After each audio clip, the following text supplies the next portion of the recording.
I need to tell you something about Marcus, Sarah whispered into her phone, her voice barely audible over the morning rush at Starbucks. Something that changes everything we thought we knew about your divorce settlement? Elena Martinez sat in the corner booth of the Manhattan coffee shop, 9 months pregnant and exhausted. At 42, she had thought the worst of her life was behind her. The divorce from her millionaire ex-husband, Marcus Wellington, had been finalized 3 months ago, leaving her with what she believed was a fair settlement, the Hamptons house, a trust fund for the baby, and enough money to start over. But Sarah's voice carried a tremor that made Elena's blood run cold. "Sarah, you're scaring me," Elena said, stirring her decaf latte with shaking hands. Her wedding ring was conspicuously absent, the pale band of skin still visible after 20 years of marriage to one of New York's most successful entrepreneurs. "I'm pulling up to the coffee shop now. Don't go anywhere. And Elena, what I'm about to tell you is going to change everything you think you know about that divorce settlement." The espresso machine hissed like an angry cat as Elena waited, watching the morning crowd through rain-streaked windows. 3 minutes later, Sarah Chen burst through the glass doors, her usually perfect appearance disheveled, her designer coat buttoned wrong. She looked like she had run a marathon or seen a ghost. "Sarah, you look like you've seen a ghost," Elena said as her best friend slid into the booth across from her. "Maybe I have," Sarah replied, her hands trembling as she pulled off her coat. "Elena, what I'm about to tell you about Marcus and that divorce settlement, it's going to destroy everything you thought was true." Elena felt the baby kick hard against her ribs, as if responding to the tension in the air. "What about the divorce settlement? The papers are signed. It's done." Sarah shook her head, tears already forming in her eyes. "That's what we all thought. But Elena, I discovered something yesterday that's kept me awake all night. Do you remember that man you saw me with last month outside the law offices downtown?" Elena nodded slowly. It had been an awkward moment. She'd been leaving her attorney's office when she spotted Sarah across the street with a tall, dark-haired man she didn't recognize. When asked about it later, Sarah had been evasive. "That was my brother David," Sarah continued, her voice cracking. "My brother David, who's an immigration lawyer. Elena. Marcus hired him 3 years ago. Hired him for what? To help create evidence of an affair that never happened. An affair between you and David. To invalidate your prenuptial agreement and justify giving you nothing in the divorce?" The words hit Elena like ice water. "What are you talking about?" Sarah leaned across the table, gripping Elena's wrist. "Marcus was planning this divorce for years. Elena, he was going to claim you were having an affair to break the prenup, then leave you with massive debts while he kept all the assets. But David couldn't go through with it. When he realized what Marcus was really planning, he started documenting everything." Elena's mind reeled. "But I got the house. I got money. The settlement seemed fair." "Elena," Sarah whispered, glancing around to make sure no one was listening. "According to David's research, you didn't get anything that was actually Marcus's to give. You got things that were already legally yours." The baby kicked again, harder this time, and Elena pressed her hand to her side. "I don't understand. The businesses, Elena, all of Marcus's companies. David found documentation that shows they're not in Marcus's name. They're in yours. They've been in your name for years." Elena felt the world tilt sideways. "That's impossible." "That's what I thought too. But Elena, David has proof. Every major business decision Marcus made over the past 15 years, every company he started, every investment he made, it was all done using your legal identity. You've been unknowingly financing and legally owning a billionaire empire." The sounds of the coffee shop, the chattering voices, the grinding espresso machine, the rain against windows, seemed to rush back in a wave of overwhelming sensation. "Why would he do that?" Elena asked, though part of her was already beginning to understand. "Because if anything went wrong, if any business failed or faced legal trouble, it would all come back to you, not him. Marcus has been using you as a shield between himself and financial liability for 20 years. Elena thought about all the papers Marcus had brought her over the years. Business documents, he'd said. Routine paperwork for his growing empire. She had signed them without reading, trusting her husband completely. "Sarah, are you telling me I own Marcus's companies?" "I'm telling you Marcus doesn't own any companies. You do." "And Elena, That divorce settlement you thought was generous. You essentially gave Marcus permission to keep running businesses that legally belong to you. Elena stared at her best friend, trying to process this information. If it was true, then everything she thought she knew about her marriage, her divorce, and her future was a lie. There's more, Sarah said quietly. David said Marcus was bragging about how brilliant his plan was, how he was going to end up with everything and leave you with nothing but debt, and you'd never even know what hit you. The baby chose that moment to kick so hard it took Elena's breath away. As she gasped and rubbed her side, she couldn't help but think her unborn child was telling her it was time to fight back. Sarah, Elena said when she caught her breath, I need to see those documents, all of them. I was hoping you'd say that. David's been waiting to help, but he was afraid Marcus would destroy him professionally if he spoke up without proof that you wanted to know the truth. Elena looked around the familiar coffee shop where she had spent countless mornings over the years, where she had first met Marcus 20 years ago, when they were both young and ambitious, where she had believed their love story began. Now she was beginning to understand it might have been where her 20-year nightmare began instead. Set up a meeting with David, Elena said, her voice stronger than she felt. It's time I learned the truth about my own life.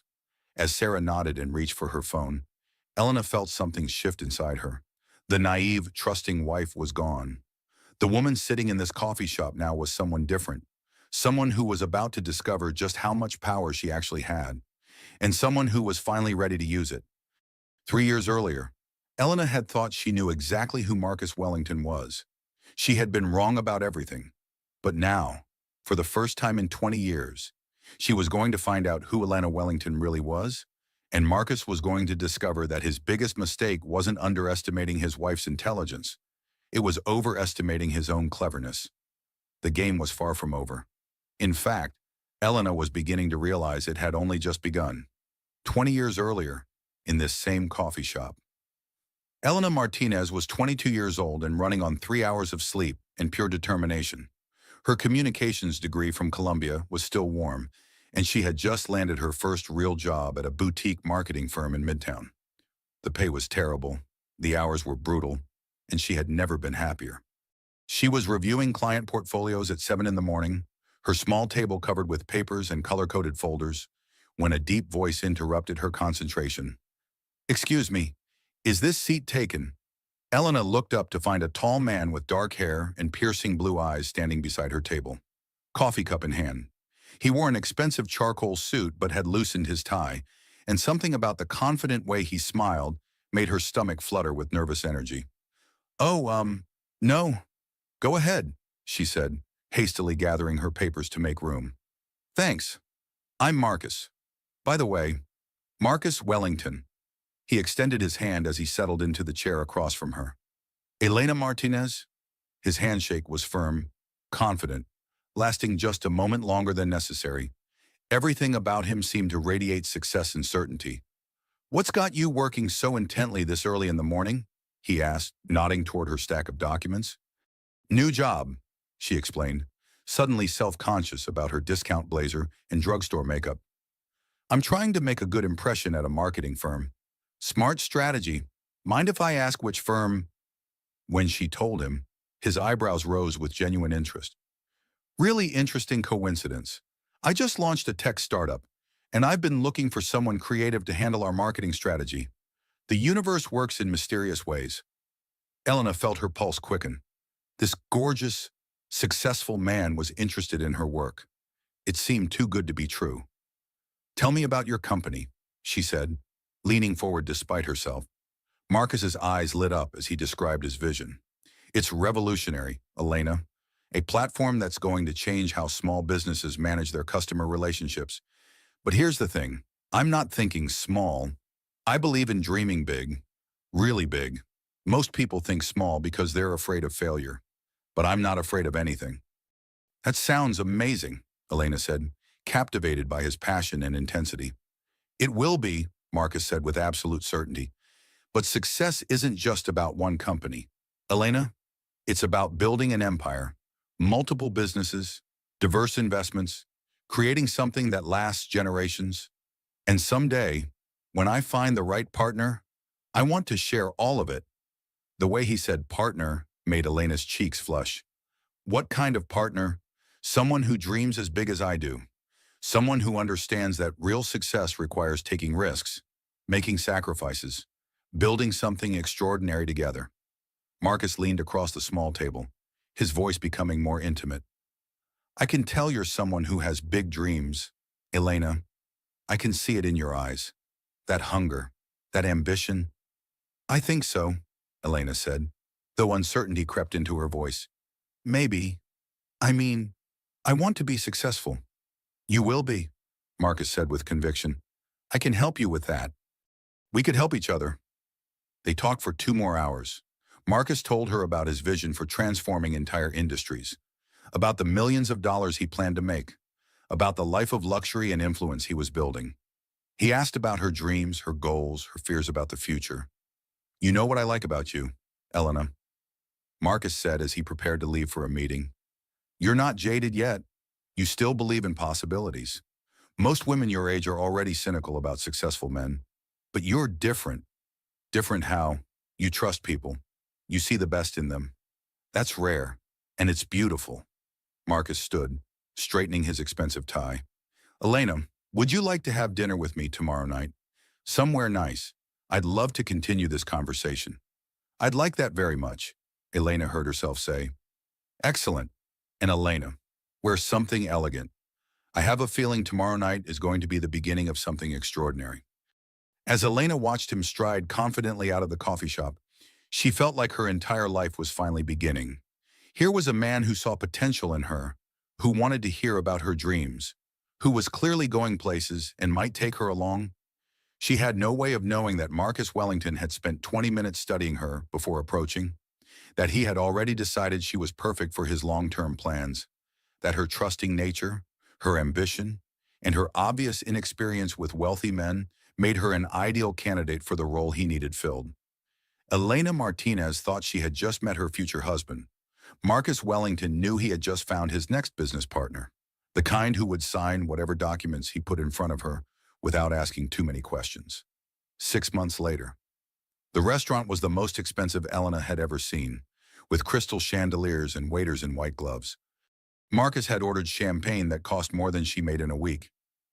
Elena, darling, there's something I want to ask you, Marcus said, his voice serious as he reached across the pristine white tablecloth. What is it? Elena's heart was already racing. They had been dating for 6 months, and it had been like a fairy tale. Marcus had introduced her to a world of luxury she had never imagined. Broadway shows, weekend trips to his house in the Hamptons, dinners at restaurants where celebrities ate. I'm going to build an empire, Marcus said, pulling out a small black velvet box. Not just one company, but dozens. A business dynasty that will last for generations. And I want you beside me for all of it. Elena's hands shook as he opened the box to reveal a diamond ring so large it seemed to capture all the light in the restaurant. Marcus, every single venture, Elena, every business decision, every investment, every milestone. I want us to be true partners in the most complete sense. His voice was intense with passion. Your name next to mine on every important document, every major contract. What's mine will be yours, legally and completely. Elena stared at the ring, then up at this incredible man who had transformed her life in 6 months. Marcus's first company had already been acquired by a major corporation for $8 million. His second startup was attracting investors from Silicon Valley. He was everything she had ever dreamed of in a partner. Yes, she whispered. Marcus's smile was radiant as he slipped the enormous ring onto her finger. Now we're truly partners in everything, he said. Your signature next to mine, building our future together. Elena believed him completely. She had no way of knowing that Marcus Wellington had just executed the first phase of a 20-year strategy, and she was not his partner. She was his insurance policy. The wedding day. St. Patrick's Cathedral had never looked more beautiful. 300 guests filled the pews, all successful, influential people from Marcus's expanding business network. Elena walked down the aisle in a Vera Wang gown that cost more than her parents' car, feeling like she was living in a dream.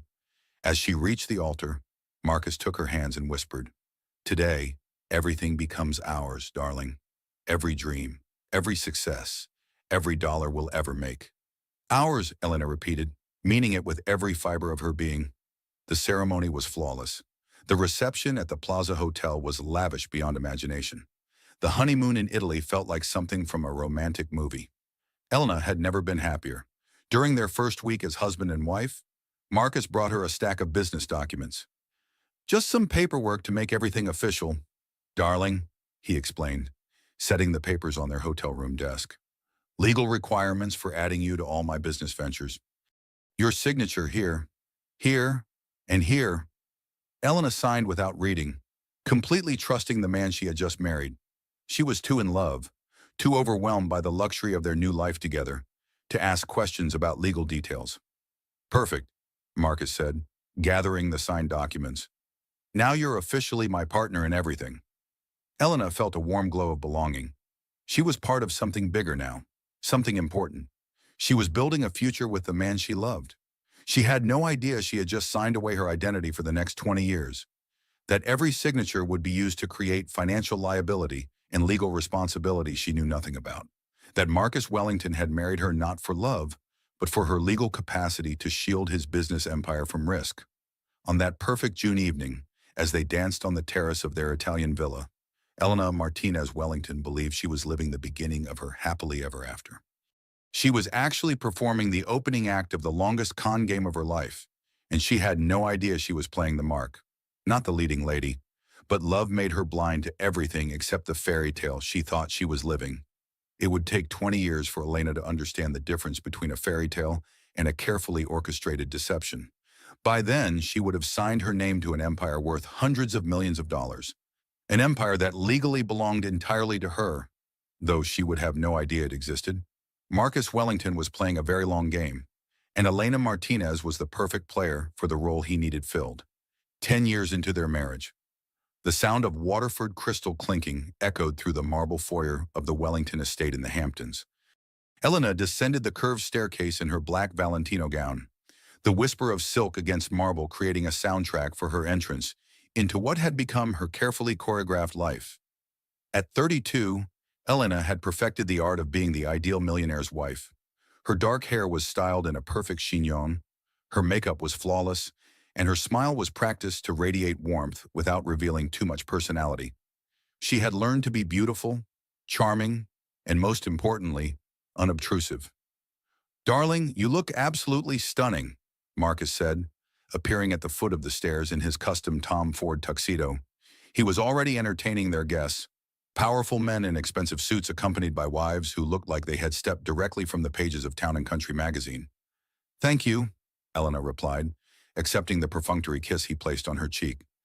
His attention was already drifting back to his business associates, treating her greeting like checking an item off his evening's to-do list. "Elena has such impeccable taste," Marcus told the group of investors and their wives. "Makes entertaining so effortless. I never have to worry about anything when she's handling the details." Elena smiled and made her way toward the terrace where 50 of New York's financial elite were enjoying cocktails in the view of their manicured gardens. This was her role now, the perfect hostess, the beautiful accessory, the woman who made everything appear seamless while remaining essentially invisible. It was a dramatic transformation from the ambitious young woman who had dreamed of building her own marketing empire. That woman had disappeared gradually, one small compromise at a time, until Elena could barely remember what her own dreams had looked like. "Elena, sweetheart, this house is absolutely divine," gushed Patricia Cromwell, the wife of Marcus's biggest pharmaceutical investor. "You simply must give me the name of your interior designer." "Actually, I designed most of the spaces myself," Elena said, feeling a small flicker of the old pride. "I studied interior design and art history in college, and I've always loved creating beautiful environments." "How charming," Patricia said with the kind of smile that never reached her eyes. "It's so important for wives to have hobbies. Don't you think something to keep busy while our husbands handle the serious business?" "A hobby." Elena forced her smile to remain perfectly in place. Her degree, her natural artistic eye, her months of research into architectural history and design principles, all reduced to a mere hobby, something to keep her occupied while the real work happened elsewhere. "If you'll excuse me," Elena said politely, "I should check on dinner preparations." "Sakura," She made her way back into the house, her heels clicking against Italian marble floors. As she passed Marcus's study, she noticed the door was slightly ajar and could hear his voice along with several others. The men had retreated there with their brandy and Cuban cigars for what Marcus always called real talk. Elena paused in the hallway when she heard her own name. The thing about managing wives, Marcus was saying with the tone he used when dispensing business wisdom, is understanding their limitations and working within them. Elena froze, her hand halfway to the door handle. Your Elena seems perfectly managed, said Robert Hayes, whose pharmaceutical patents had made Marcus millions through their joint ventures. Beautiful, sophisticated, stays completely out of business affairs. That's the secret, Marcus replied, and Elena could hear the satisfaction in his voice. Keep them happy with the right lifestyle. Keep them busy with social obligations. But never let them think they're actually involved in real decision-making. But doesn't she sign documents for your companies? Asked James Morrison, Marcus's longtime business partner. I've seen her signature on major contracts. Marcus's laugh was cold and calculating. Elena signs whatever I put in front of her. She trusts me completely. Has for years. She doesn't read legal documents, doesn't ask questions about business details, just signs wherever I indicate. Elena felt her blood turn to ice. And if she ever starts asking questions, pressed Robert. She won't, Marcus said with absolute confidence. Elena's perfectly content with her role. She loves playing the sophisticated hostess, planning charity galas, decorating our homes. The wife is essentially decorative. Gentlemen. She keeps our domestic life beautiful, looks appropriate at social events, gives me credibility with family-oriented investors. But the real decisions, the empire building, the serious financial strategy, that's all me. Elena stood paralyzed in her $1,000 gown, holding her crystal wine glass, as the men she had been serving and smiling at for years discussed her like a piece of furniture. An expensive, attractive piece of furniture that performed its function adequately but wasn't expected to think. You've trained her well, James said with admiration. It's not training, Marcus corrected. It's selection. I chose Elena specifically because she had the right combination of intelligence and naivety. Smart enough to handle social situations, trusting enough never to question my judgment. The perfect wife for a man building what I'm building. Elena thought about all the papers she had signed over the years. Stacks of legal documents that Marcus would bring to her while she was having morning coffee or getting ready for bed. Just business paperwork, darling, he would say. Routine legal requirements for the companies. She had signed them all without reading a single page, trusting her husband completely. What exactly had she been signing? Elena, darling, Marcus's voice called from the study. Could you have Maria bring us another bottle of the Macallan 25? The good stuff. Of course, she called back, her voice steady despite the earthquake happening inside her chest. Elena walked to the bar, poured the $1,000 scotch into a Baccarat crystal decanter, and carried it to the study where her husband and his associates were building their empires. They barely acknowledged her presence as she set down the tray. Thank you, sweetheart, Marcus said absently, his attention already back on his conversation about quarterly projections and market positioning. Elena left the room and climbed the stairs to her bedroom, closing the door behind her with deliberate calm. She sat at her antique vanity and stared at herself in the mirror. 32 years old, beautiful, wealthy beyond most people's imagination, and completely powerless in her own life. But as she looked at her reflection, something shifted. The woman staring back at her wasn't the naive 22-year-old who had fallen for Marcus's charm and promises. This woman had spent 10 years watching, listening, absorbing information about business and finance and power dynamics, even while pretending to care only about decorating and social planning. Elena opened her laptop, an expensive MacBook that Marcus had bought her for organizing her charity work, and began researching business law courses. If Marcus believed she was too decorative and trusting to understand what she had been signing, perhaps it was time to prove him spectacularly wrong. She enrolled in an online MBA program that very night, using a credit card Marcus had given her for household expenses.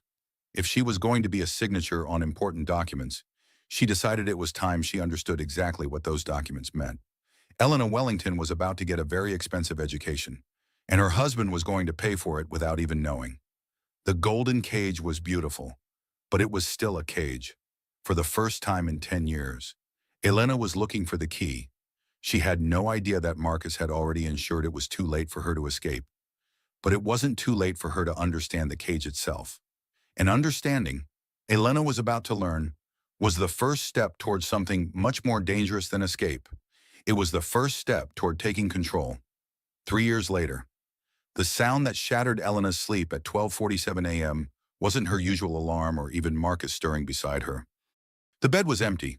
Marcus's absences had become increasingly frequent as his business empire expanded into pharmaceutical investments and real estate development. He claimed late-night meetings and early morning flights, but Elena had begun to suspect other explanations for his disappearances. Her iPhone buzzed insistently on the nightstand. The caller ID showed James Morrison, Marcus's business partner and oldest friend. "Hello," Elena answered groggily, immediately alert. James never called this late unless something was seriously wrong. "Elena, thank God you answered." James's voice was thick with alcohol and something else. Guilt, perhaps, or fear. "Elena, is that really you?" "James, it's the middle of the night. What's wrong? Has something happened to Marcus?" "Marcus is fine," James said bitterly. "Marcus is always fine, isn't he? It's you I'm worried about. Elena, Christ help me. It's you." Elena sat up in bed, suddenly wide awake. In the 15 years she had known James Morrison, she had never heard him like this. Drunk. Yes, but never this emotionally raw, this desperate. "James, you're frightening me. What are you talking about? I can't keep this secret anymore," he said, his voice breaking. "I can't sleep. I can't eat. I can't look at myself in the mirror. Elena, you have to know. You have to know what Marcus has done to you." Elena's blood ran cold. "What has he done?" "The companies, Elena, all of them. Wellington Tech, Wellington Investments, Wellington Pharmaceuticals, Wellington Real Estate Holdings, Wellington Media Group, Wellington Energy Systems. Every single business Marcus has built over the past 15 years. What about them? They're not his, Elena. They're yours. Every company, every asset, every investment account, every piece of property, it's all in your name. Has been for years." The room seemed to spin around Elena. "That's impossible. Marcus owns those companies. He runs them." "No," James said, and she could hear him crying now. "He built them using your legal identity, your signature, your credit rating, your social security number, your status as his wife. Elena, if anything goes wrong with any of those businesses, if they fail or get sued or face bankruptcy, it all comes back to you, not him." Elena felt like she was drowning in her own bed. "I don't understand what you're telling me." "Marcus has been using you as a financial shield for 15 years. Every risk, every potential liability, every possible legal consequence. You're the legal owner of everything, which means you're responsible for everything. If the empire collapses, you collapse with it. Marcus walks away clean." Elena thought about all those documents she had signed over the years. Stacks of papers that Marcus would bring her during breakfast or while she was getting ready for charity events. "Just business paperwork, darling," he would always say. "Routine legal requirements." "James, are you telling me that I'm legally responsible for hundreds of millions of dollars in business debt?" "All of it," James confirmed. "But Elena, that's not even the worst part. There's more. He's planning to divorce you. Soon. Marcus has been setting this up for months, maybe years. He's going to claim you had an affair to invalidate your prenuptial agreement, then transfer all the real assets to new companies in his name, leaving you with nothing but the debt and legal liability." Elena felt the world collapse around her. "An affair, James? I've never had an affair. I've never even looked at another man." "I know that," James said. "But Marcus doesn't need you to actually have an affair. He just needs it to appear that you did. Elena, he's been documenting a false affair for over a year. Photos, witnesses, paper trails, all fabricated. But it'll look convincing in court." The pieces began falling into place with horrifying clarity. Marcus's sudden interest in her daily schedule, his encouragement for her to handle certain business meetings alone with male colleagues, his insistence that she attend social events where he would introduce her to specific men, then leave her alone with them while photographers happened to be present. "Oh my God," Elena breathed. "Elena, I should have told you years ago. Marcus is my oldest friend, and I hoped he would come to his senses. But tonight he laid out the complete timeline for me. 6 months. Elena. He's filing for divorce in 6 months, claiming adultery, and then liquidating everything into his new corporate structure. New corporate structure. Companies he's been setting up secretly for 2 years. Elena, he's been planning this longer than I realized, and there's something else you need to know." Elena's hands were shaking so violently she could barely hold the phone. "What else?" "He has a girlfriend, Victoria Hayes. She's 28, works in public relations, and she's been helping him plan this entire scheme. The new companies, they're being set up in her name." The words hung in the air like poison. Elena had suspected infidelity, but hearing it confirmed while learning about the systematic destruction of her entire life felt like being buried alive. "Elena, are you still there?" "I'm here," she said quietly. "James, I need you to help me understand exactly what papers I've signed and what they mean." "Elena, I can't. If Marcus discovers I told you any of this—" "He's not going to discover anything," Elena said, and something in her voice had changed completely. "Because you're going to help me figure out how to protect myself, and then we're both going to pretend this conversation never happened." There was a long pause. "Elena, what are you thinking?" "I'm thinking that if I legally own these companies, then I have rights Marcus doesn't know I know about. And I'm thinking it's time I started exercising those rights." "Elena, you can't run major corporations. You don't have experience with or—" "No," Elena interrupted, "but I can hire people who do, and I can make decisions about what happens to companies that apparently belong to me." After she hung up, Elena sat in the darkness of her bedroom for a long time. 20 years of marriage, and she had been nothing more than a signature on documents she never read, a shield between Marcus and his financial risks, a disposable wife who could be discarded and destroyed as soon as she was no longer useful. But James had revealed something Marcus didn't realize. Elena wasn't just a victim of this scheme. She was also its primary beneficiary. If she really owned all those companies legally, then Marcus had spent 15 years building an empire in her name. Elena got out of bed and walked to her home office, turning on her computer. The online MBA program she had been secretly completing was about to become much more than theoretical knowledge. If she owned a business empire she had never known about, it was time to learn everything possible about running one. And if Marcus Wellington thought he could destroy her and walk away with everything, he was about to discover that his decorative, trusting wife had been getting a very expensive education behind his back. The game was far from over. Elena was just now learning the rules, and she was beginning to understand that Marcus had made one crucial tactical error. He had taught her to be ruthless. He just didn't know it yet. The next morning, Elena did something revolutionary. She made an important decision without consulting Marcus first. At 9 a.m. sharp, she called Helen Brooks, the razor-sharp attorney she had met at a Leukemia Society fundraiser, and scheduled an emergency consultation. "Mrs. Wellington, you mentioned on the phone that you have concerns about business documents you've signed," Helen said 3 hours later, as Elena sat across from her mahogany desk in a Park Avenue office that radiated legal competence. "What specifically has you worried?"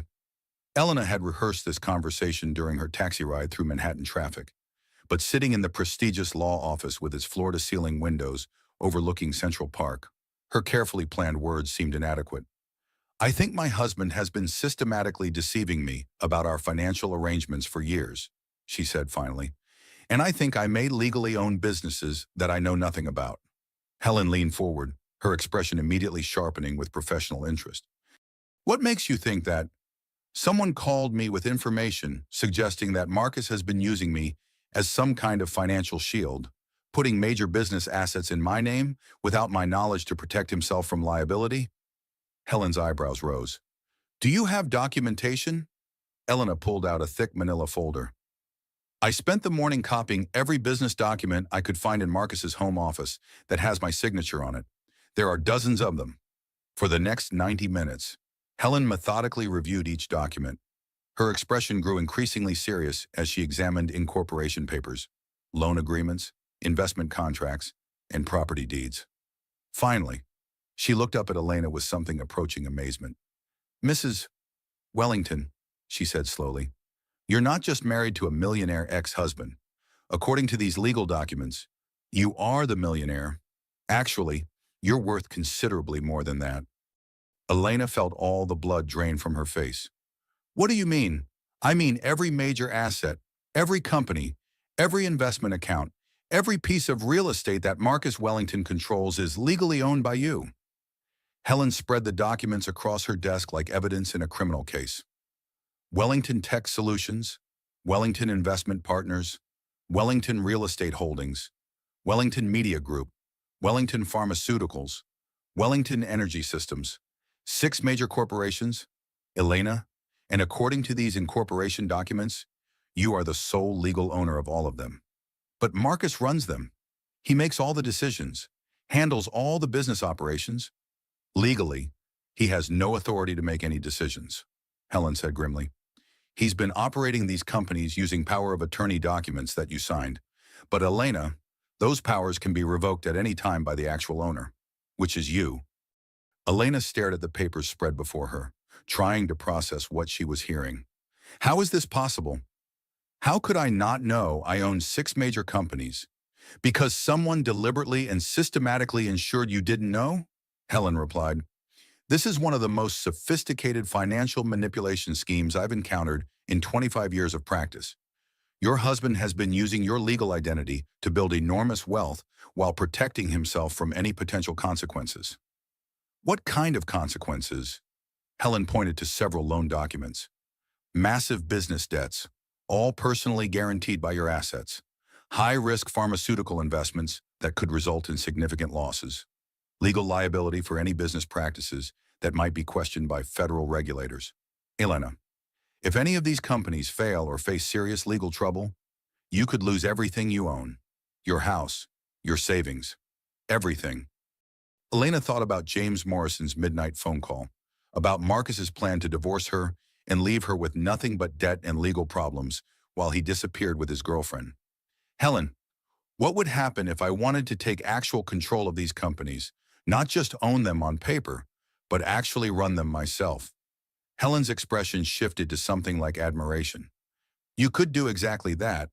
In fact, as the legal owner, you have every right to do that.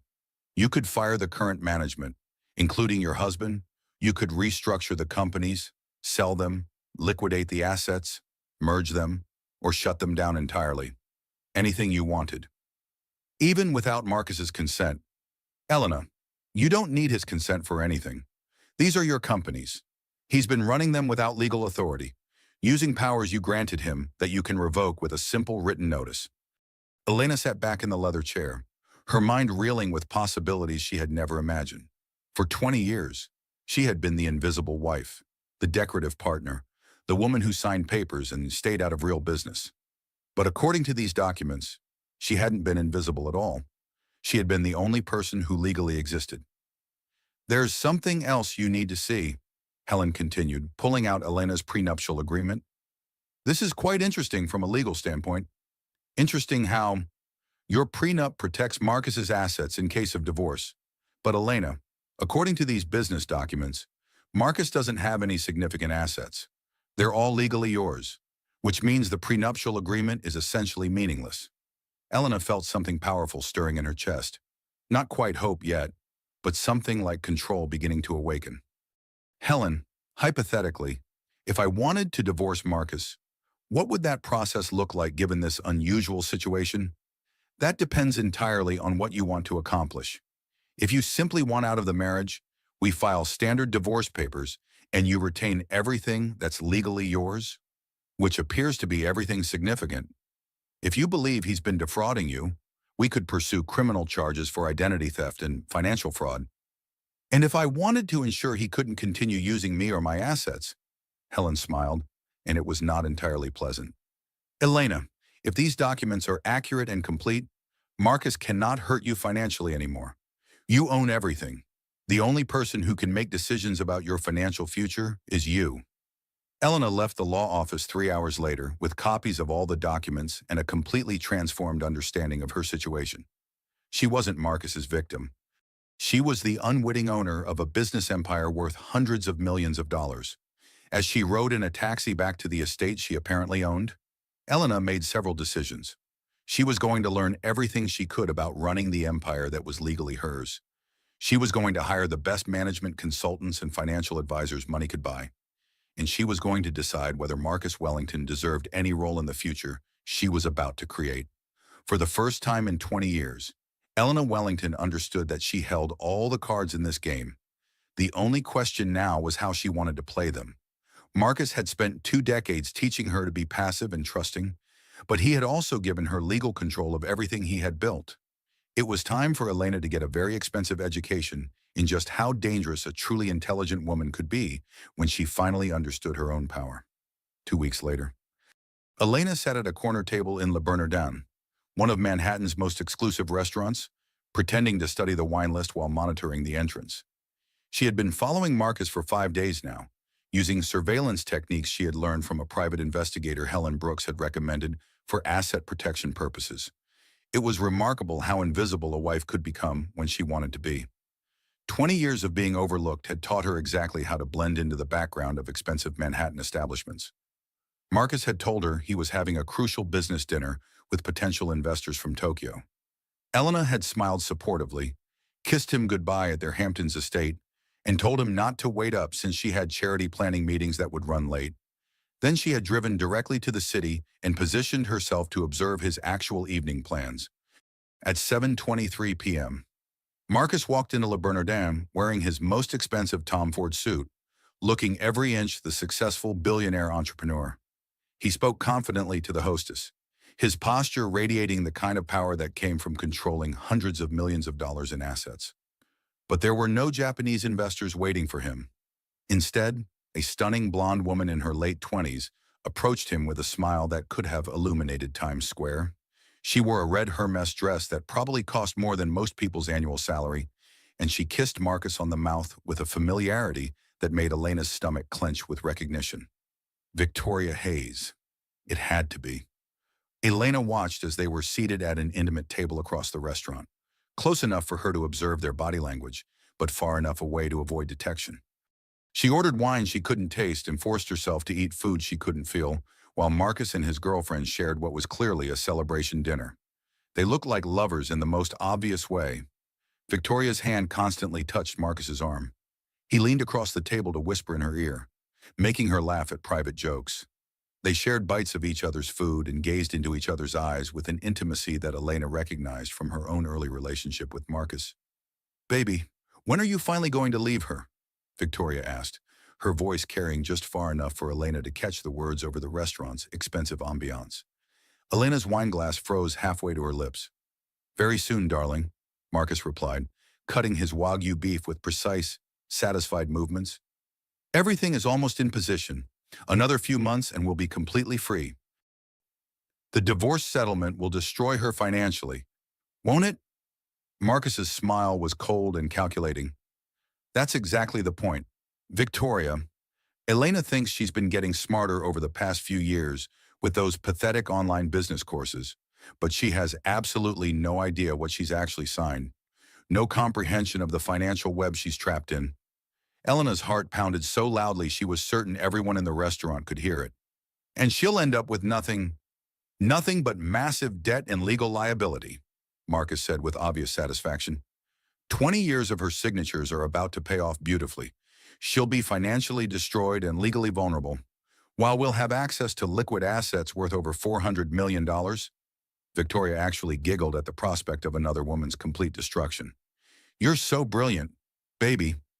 She really doesn't suspect anything about us." "Elena is exactly what she's always been," Marcus said dismissively. "Beautiful, trusting, and completely naive about serious business matters. She signs whatever I put in front of her without reading it, just like she always has. The perfect wife for someone building what I've built." "What about that fabricated affair story, Will, that hold up under legal scrutiny?" Marcus's expression darkened slightly. "There was a complication with the original plan. The man I hired to be her supposed lover developed an inconvenient conscience, apparently decided he couldn't participate in destroying an innocent woman. So what's your alternative strategy?" I'm developing other options. Don't worry, darling. By the time I'm finished, Elena won't have a legal leg to stand on. Her own signatures will be used to prove she was involved in financial improprieties. Elena set down her wine glass with trembling hands, finally understanding the full scope of Marcus's plan. He wasn't just going to divorce her and steal the assets. He was going to frame her for financial crimes using the very documents she had signed in trust. When do you think everything will be finalized?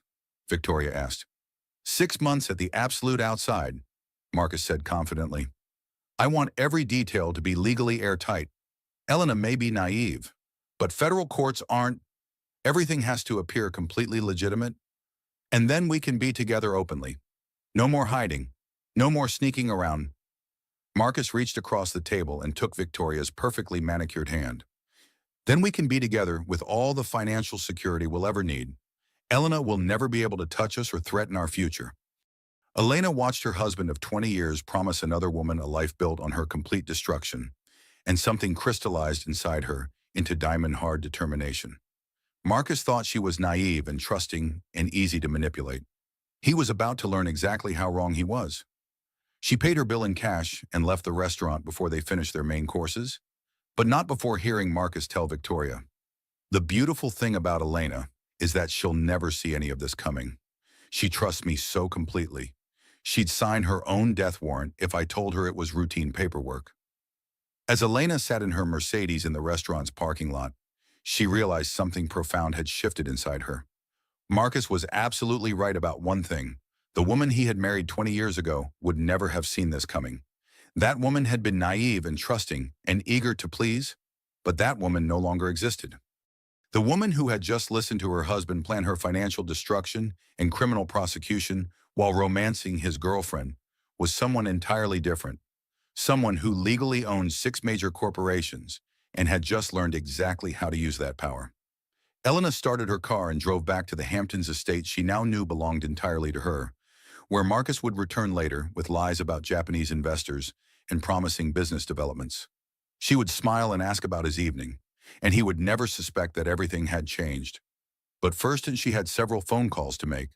To Helen Brooks about expediting certain legal procedures, to the private investigator about documenting Marcus's relationship with Victoria Hayes, and to the management consulting firm about taking immediate operational control of her companies.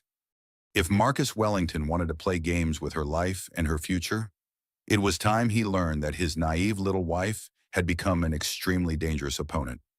The war wasn't just beginning, it had been going on for 20 years. Elena was finally ready to start fighting back with weapons Marcus had unknowingly placed in her hands.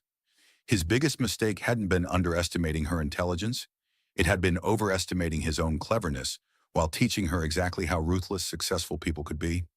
1 week later, Elena stood outside the glass towers of Wellington Tech Solutions in Midtown Manhattan, watching the morning flow of employees entering what she now understood was her building. Her employees, she reminded herself. According to every legal document, every person walking through those doors worked for companies that belonged entirely to her. It was time to make that reality official. She had spent the week in intensive preparation with Helen Brooks and a team of corporate attorneys, reviewing every contract, understanding every legal nuance, and developing a comprehensive strategy. Elena was no longer the woman who signed papers without reading them. She was the legal owner of a business empire, and she was about to claim control of it. "Good morning, Mrs. Van Wellington," said the receptionist as Elena walked into the sleek lobby with its floor-to-ceiling windows and modern art installations. The young woman looked confused by Elena's unexpected appearance. "Do you have an appointment to see Mr. Wellington?" "No," Elena said with a smile that didn't reach her eyes. "But I'm certain he'll make time to see me. Let me call up to his office." "That won't be necessary," Elena said firmly. "I'll announce myself." She walked past the reception desk toward the elevators, ignoring the receptionist's protests. As the legal owner of the building, Elena decided she didn't need appointments to visit her own property.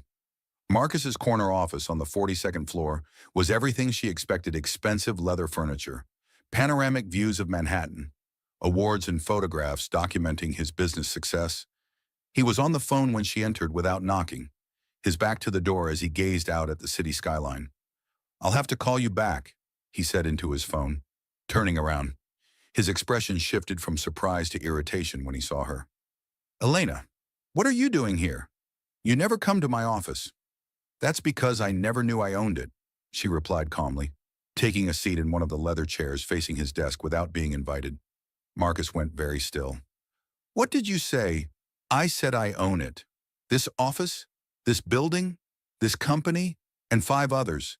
It's amazing what you discover when you actually read the papers you've been signing for 20 years.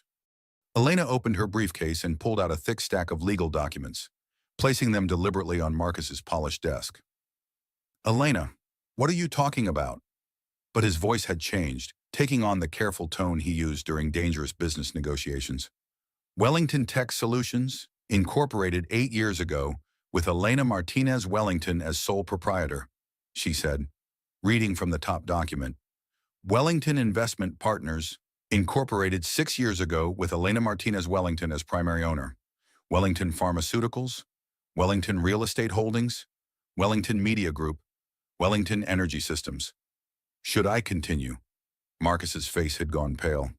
Those are just legal technicalities. Elena, tax structures. You know I run these companies. Actually, you don't, Elena said, her voice steady and cold. According to these power of attorney documents, you've been operating my companies using privileges I granted you. Privileges that I'm hereby officially revoking? She placed a formal legal document on his desk. That's from Helen Brooks, my attorney.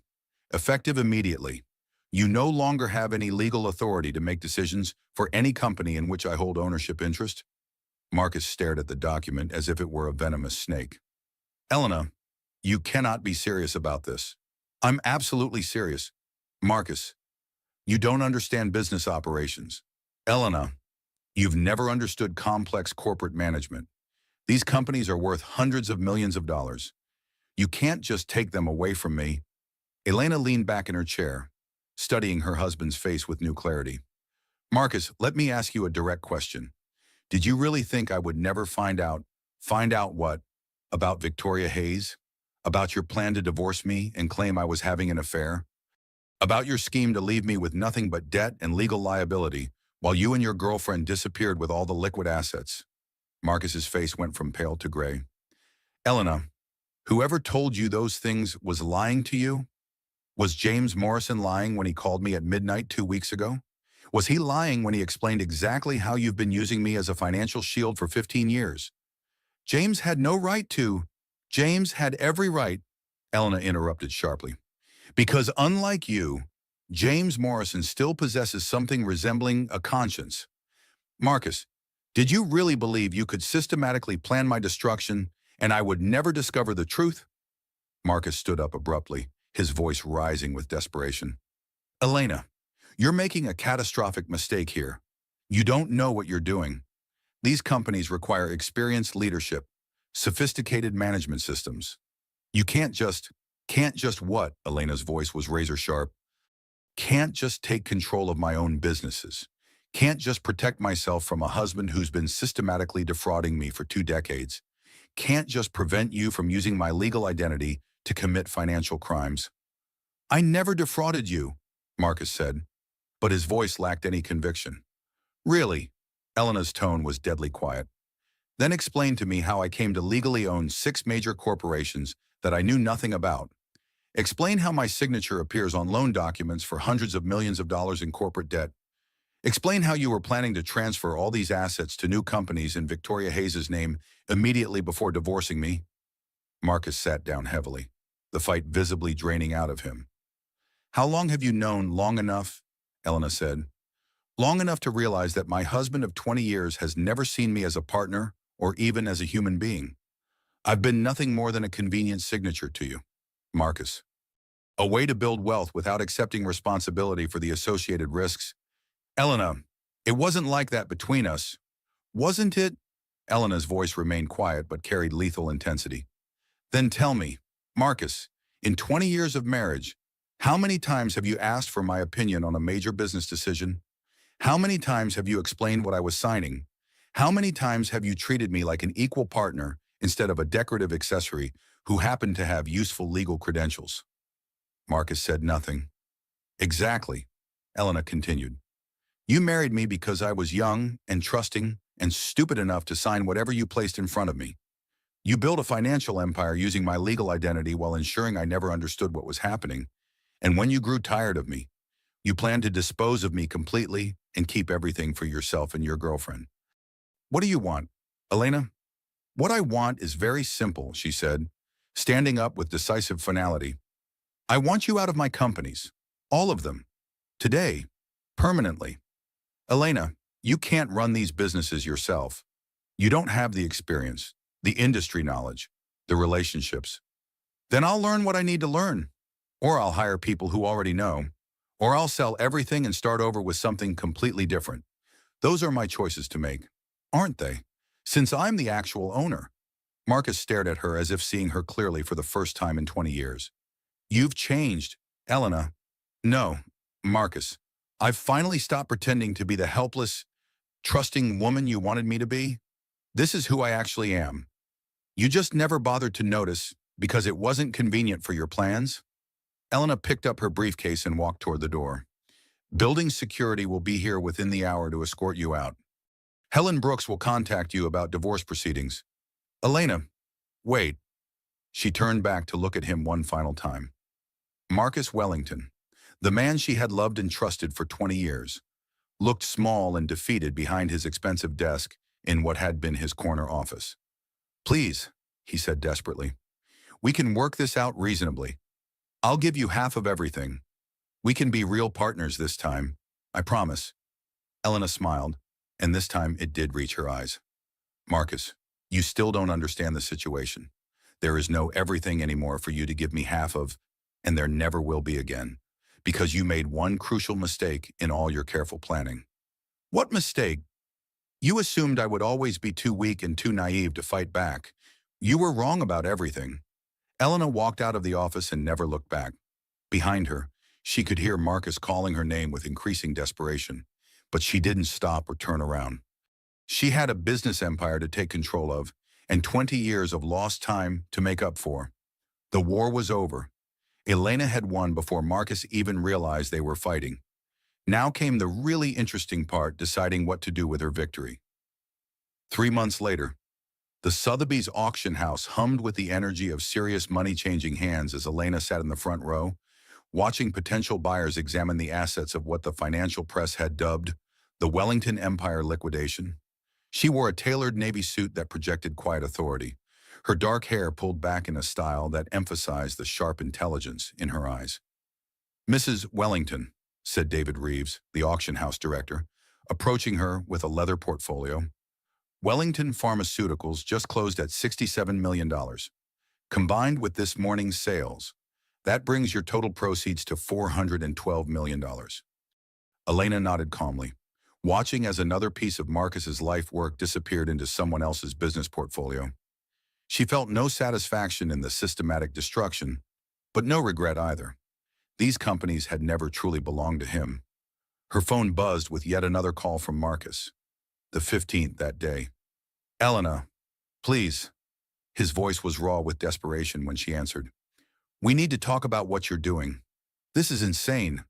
Those companies took me 20 years to build. No, Marcus, Elena said quietly, stepping away from the auction room's noise.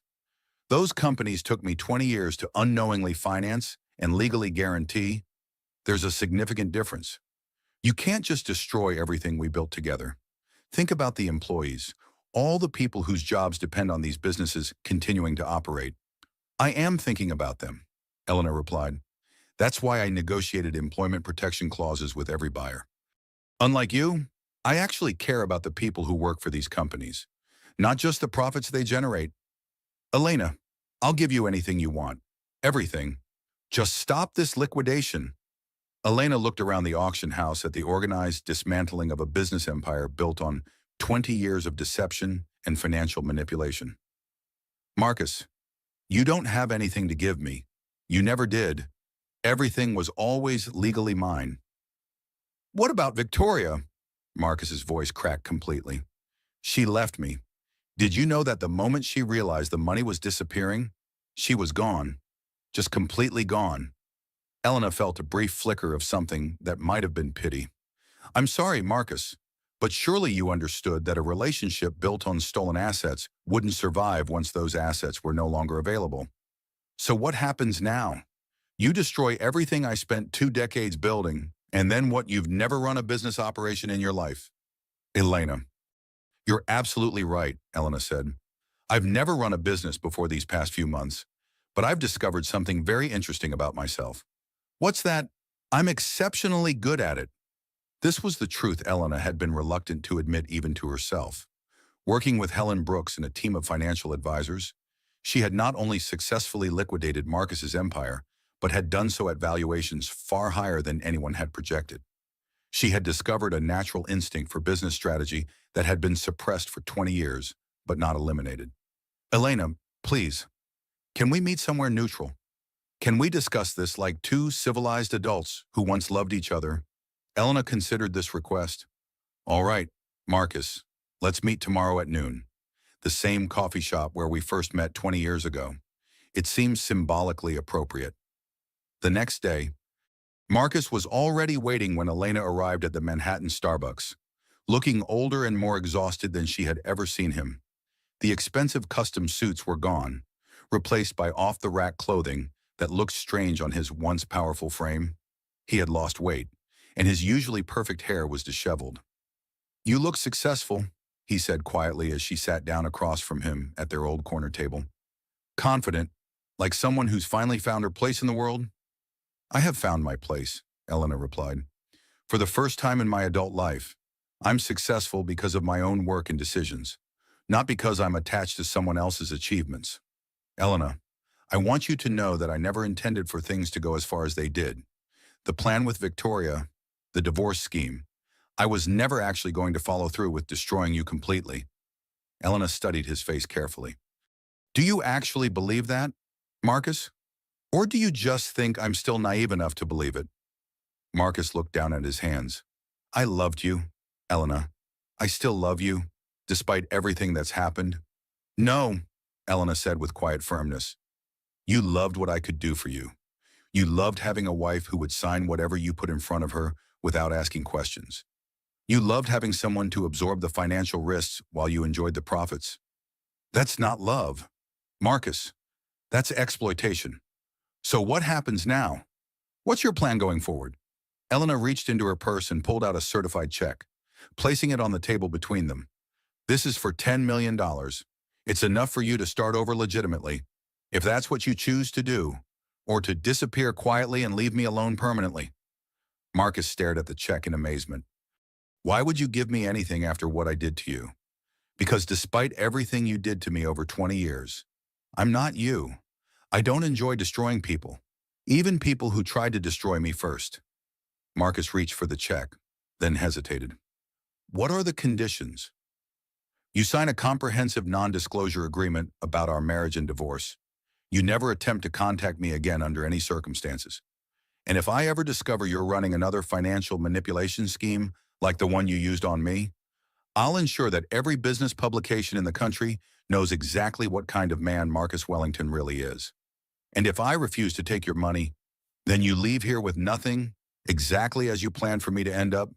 The difference is, I actually have the power and resources to make that outcome permanent. Marcus signed the legal papers Elena placed in front of him and took the check with trembling hands. I really did love you, Elena. In my own way, I meant it. I know you did, Elena said, and she meant it. But your way of loving was never enough for me, and it certainly wasn't enough for a real marriage between equals. As Marcus left the coffee shop, Elena remained at the table where their story had begun 20 years earlier. But this time, she wasn't a naive young woman looking for someone to take care of her and build her dreams. She was a successful entrepreneur who had learned to take care of herself and create her own vision for the future. Her phone buzzed with a text from Helen Brooks. Foundation Incorporation approved. Welcome to official philanthropy. Elena smiled genuinely for the first time in months. Second Chances Financial, her foundation dedicated to helping women over 50 achieve financial independence after divorce or financial abuse, was about to become a reality. She was going to invest the $400 million she had remaining after paying Marcus to ensure no other woman ever found herself in the position she had been trapped in for 20 years. She was going to teach women to read legal documents before signing them. She was going to show them how to protect their own financial interests. She was going to prove that it was never too late to stop being someone else's victim and start being your own advocate and hero. Elena finished her coffee and left the coffee shop for what she knew would be the final time.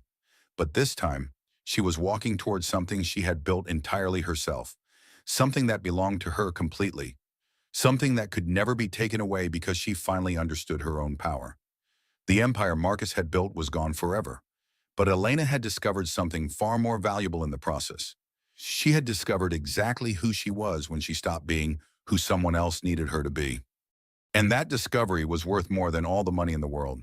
6 months later, the private hospital room was quiet except for the soft beeping of monitors and the gentle sounds of Elena's newborn daughter sleeping peacefully in her arms. Isabella Elena Wellington had arrived 3 weeks early. As if she couldn't wait to enter the world her mother was systematically rebuilding from scratch.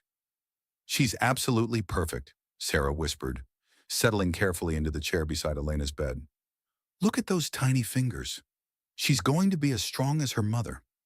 Elena gazed down at her daughter's perfect face, marveling at how someone so small could make her feel so completely transformed and purposeful.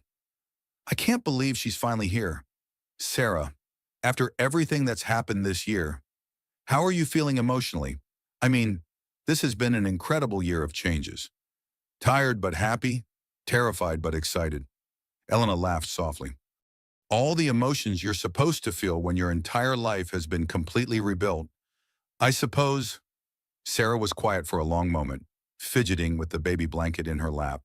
Elena had known her best friend for over 20 years, long enough to recognize when Sarah was struggling with something important. "Sarah, what's wrong? You've been acting strangely for weeks. There's something you want to tell me." Sarah took a deep breath, her eyes filling with tears. "Elena, there's something about Marcus that I should have told you long ago. Something my brother David discovered during his investigation that changes everything we thought we knew." Elena's stomach clenched with familiar dread. "What about Marcus now? Do you remember when I first told you about seeing me with David outside those law offices? When I explained that Marcus had hired him to create a fake affair scenario?" "Yes, of course. That's what started this entire discovery process." "That part was true. But Elena, what I never told you was the full scope of what David uncovered when he started investigating Marcus's background." Elena shifted the baby carefully, giving Sarah her complete attention.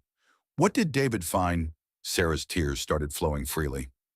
"Elena, Marcus wasn't just planning to frame you for having an affair to invalidate your prenup. He was developing a much more elaborate scheme to destroy you completely." "More elaborate how?" 3 years ago, Marcus hired David to help Victoria Hayes obtain permanent residency through a fraudulent marriage arrangement. But not marriage to Marcus himself, a fake marriage to you. Elena stared at her friend in complete confusion. "That's impossible. I was already married to Marcus." "That's what I thought too, until David showed me the documentation." Sarah's voice dropped to a whisper. "Elena, Marcus never legally filed your marriage certificate. For 20 years, you've been living as his girlfriend, not his legal wife." The room seemed to tilt sideways around Elena. "That's absolutely impossible. David has all the legal documentation. Marcus kept your signed marriage certificate, but never submitted it to the state. Every document you signed as Elena Wellington, every business incorporation, every loan agreement, it's all potentially fraudulent because you were never legally married to Marcus Wellington." Elena felt like she couldn't breathe properly. "But the divorce papers, the settlement we negotiated, all meaningless. Elena, you can't legally divorce someone you were never married to in the first place." The baby stirred slightly in Elena's arms, making soft sounds, and she automatically began rocking gently. The familiar motion helped her think through the staggering implications of what Sarah was revealing. "So when Marcus was planning to claim I was having an affair, he was going to say you had entered into a fraudulent marriage arrangement with David to help Victoria get citizenship, while simultaneously pretending to be married to him for 20 years. It would have made you appear to be running a sophisticated immigration fraud scheme, which is a federal crime with serious prison time." Elena closed her eyes, finally understanding the complete scope of Marcus's betrayal. "And while I was being investigated and potentially prosecuted for federal crimes, He would have had time to transfer all the business assets to his legitimate companies. Exactly right. But Elena, David couldn't participate in destroying an innocent woman's life. When he fully understood what Marcus was planning, he refused to continue and began documenting everything Marcus had told him. Why didn't you tell me this earlier? Sarah, this is enormous. Sarah wiped her eyes with a tissue. Because David was terrified. Elena. Marcus had threatened him directly, said if he ever revealed what he knew, Marcus would ensure David lost his law license and faced disbarment. But after everything that's happened, after seeing what you've accomplished, David decided he couldn't stay silent any longer. Elena looked down at Isabella, this perfect little person who would grow up in a world where her mother was strong and independent and would never again be anyone's victim or unknowing accomplice. Sarah, where is David now? I need to speak with him directly. He's outside in the waiting area. He wanted to apologize to you personally and give you all the documentation he's been secretly maintaining. Please ask him to come in. 5 minutes later, a tall man with dark hair and genuinely kind eyes knocked softly on the hospital room door. Elena could see the family resemblance to Sarah immediately. But more than that, she could see the weight of guilt he had been carrying. Mrs. Wellington, I'm David Chen. I owe you the most sincere apology of my life. You can call me Elena. David, and you don't owe me any apology. You potentially saved me from federal prison. David sat down heavily in the second visitor chair. I should have told you immediately when I first realized what Marcus was planning. Instead, I was protecting my own career while you were being systematically destroyed. You were protecting yourself from a dangerous man. I completely understand that, David. No, you don't understand the full situation yet. David pulled out a thick manila folder. Elena, I didn't just refuse to participate in Marcus's scheme. I've been actively investigating him for over 2 years. What he did to you, the way he manipulated your legal identity and finances. It's part of a documented pattern. Elena's blood ran cold. What kind of pattern? Marcus Wellington has done this exact same thing before, multiple times. I can document at least 3 other cases of successful, trusting women who ended up financially destroyed after relationships with Marcus. Elena stared at the photographs David placed on her hospital tray. 3 women, all intelligent and attractive, all bearing expressions of confused devastation that Elena recognized from her own darkest moments of discovery. What happened to them? Jennifer Morrison in Seattle, 14 years ago. She declared bankruptcy and lost her house. Catherine Hayes in Chicago, 9 years ago. She lost her business and had to move back with her parents. Maria Santos in Miami, 5 years ago. She completely disappeared, changed her name and started over somewhere else. And Victoria Hayes is Catherine's younger sister. Elena, I believe Victoria was working with Marcus from the very beginning of your relationship. This entire 20-year marriage was a carefully orchestrated long-term fraud, and you were never meant to be the wife. You were always intended to be the mark. Elena looked at her sleeping daughter and felt a fury unlike anything she had ever experienced, not just for herself, but for all the women Marcus had systematically destroyed in his pursuit of wealth and power without consequences. David, do you have enough evidence to take this to federal authorities? More than enough for multiple prosecutions. But Elena, pursuing this legally will mean extensive publicity and detailed examination of all your business dealings over the past 20 years. I don't care about publicity, Elena said firmly. Marcus needs to be stopped permanently. And those other women deserve to know they weren't alone, that they weren't stupid, and that what happened to them was part of a criminal pattern. As David and Sarah left to let Elena rest with her new daughter, she looked down at Isabella and made a solemn promise. You're going to grow up in a world where women don't get systematically victimized like this, she whispered to her sleeping child. Your mother is going to make sure of that. The victory Elena had thought was complete was actually just the beginning of something much larger. She had saved herself, but now it was time to save others and ensure Marcus could never destroy another woman's life. This time, she wouldn't be fighting alone. And this time, she had resources, knowledge, and legal evidence that could put Marcus away for the rest of his life. The real war was just beginning, and Elena finally had all the weapons she needed to win it permanently. 2 years later, the same Manhattan coffee shop buzzed with an entirely different energy than it had 22 years earlier.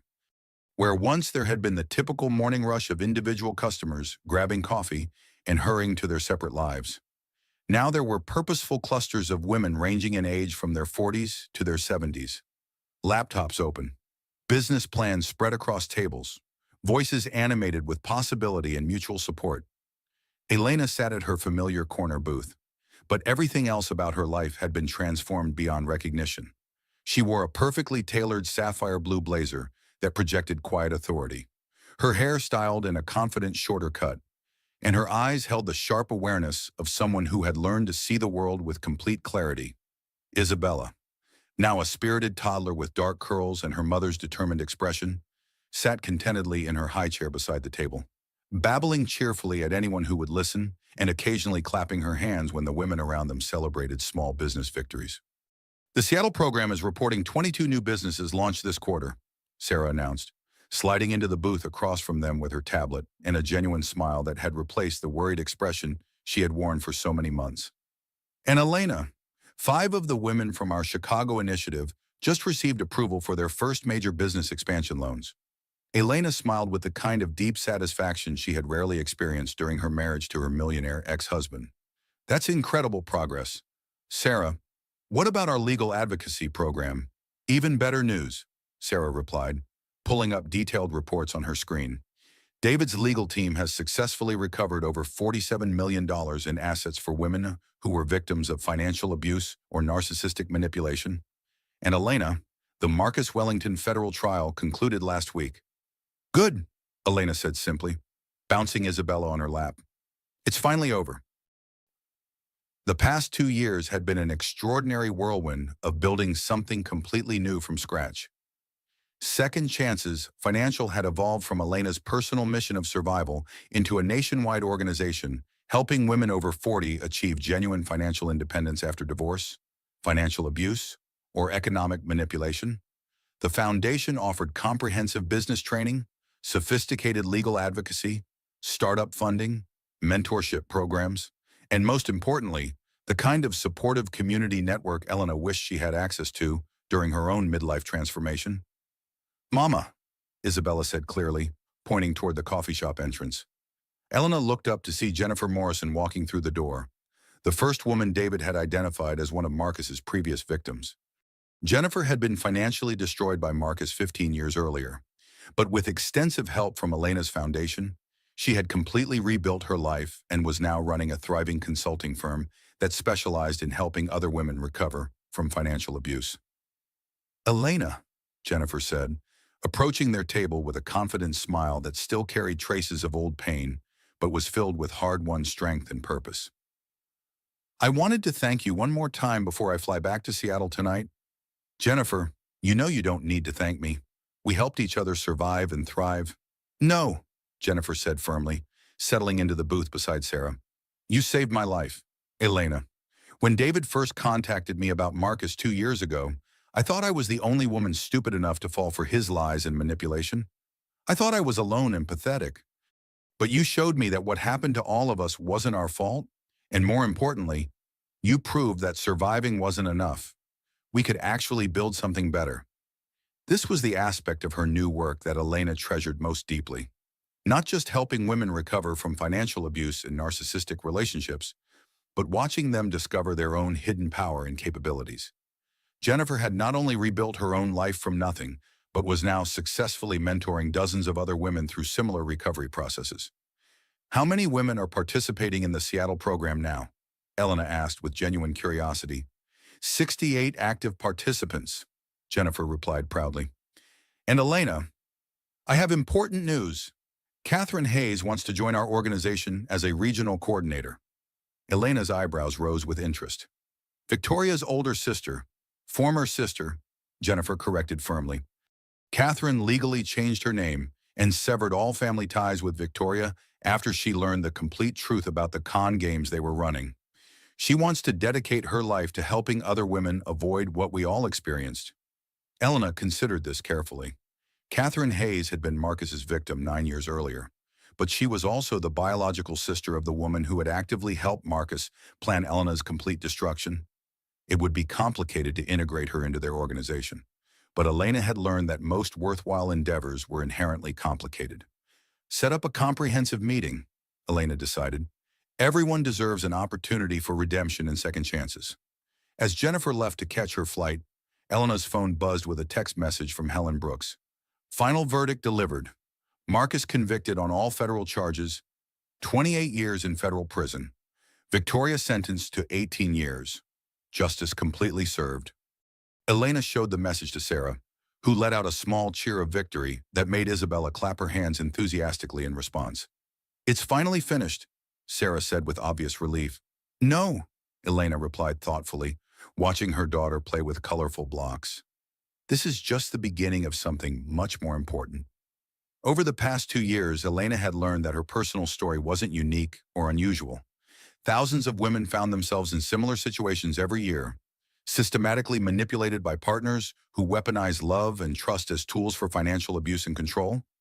But Elena had also discovered something else that gave her tremendous hope. Women were incredibly resilient and capable when they were given proper support, resources, and community.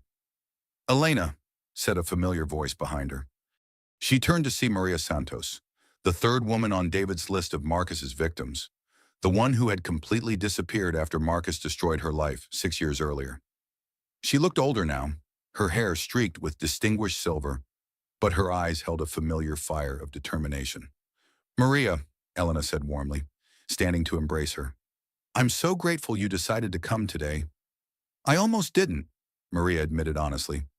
"When David first contacted me 18 months ago, I thought it might be another elaborate scam.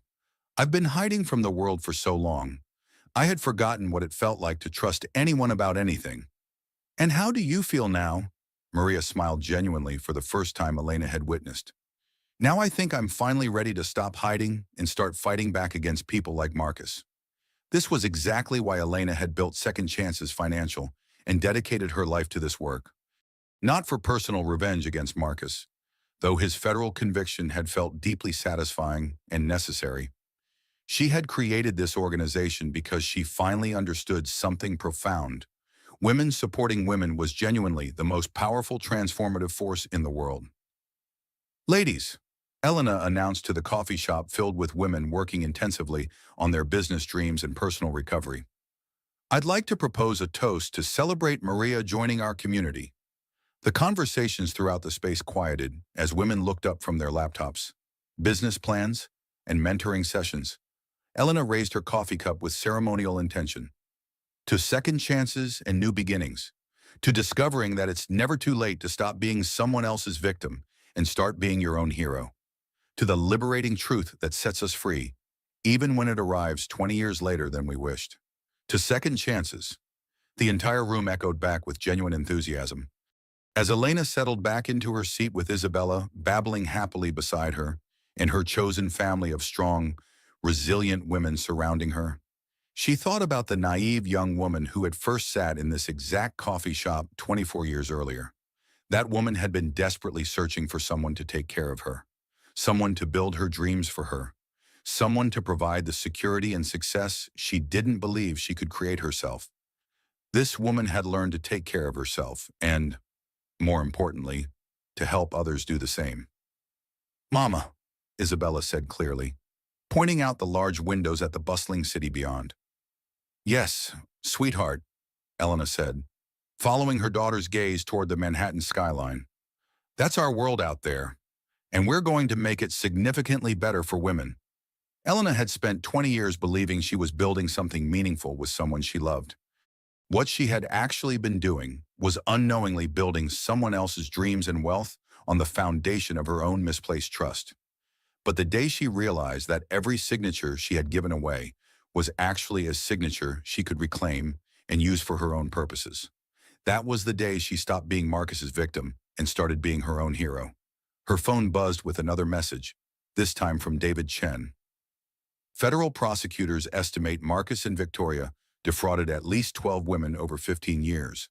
Total recovery for victims now exceeds $80 million.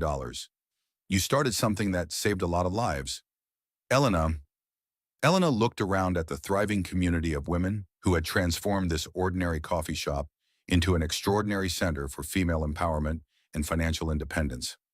She had learned something invaluable sometimes. The best revenge wasn't getting even with people who had wronged you.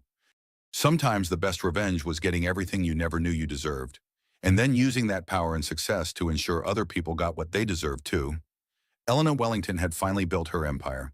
But this empire was different from Marcus's in every way that mattered. This empire was built to lift others up, not tear them down.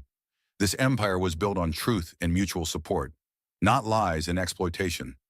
This empire was built to last because it served something larger than one person's greed. And most importantly, this empire belonged to all of them together. As the afternoon sun streamed through the coffee shop windows, illuminating the faces of women who had refused to let their stories end with victimization, Elena felt a deep sense of completion. She had taken the worst experience of her life and transformed it into the foundation for helping others avoid or escape similar experiences. "You know what I've learned," Elena said to Sarah as they watched Isabella play contentedly. "What's that?" "I spent 20 years thinking I was powerless, but I was actually just unconscious. The power was always there. I just needed to wake up and learn how to use it." Isabella looked up at her mother and smiled, as if she understood that she was growing up in a world where women knew their own strength, and that made all the difference.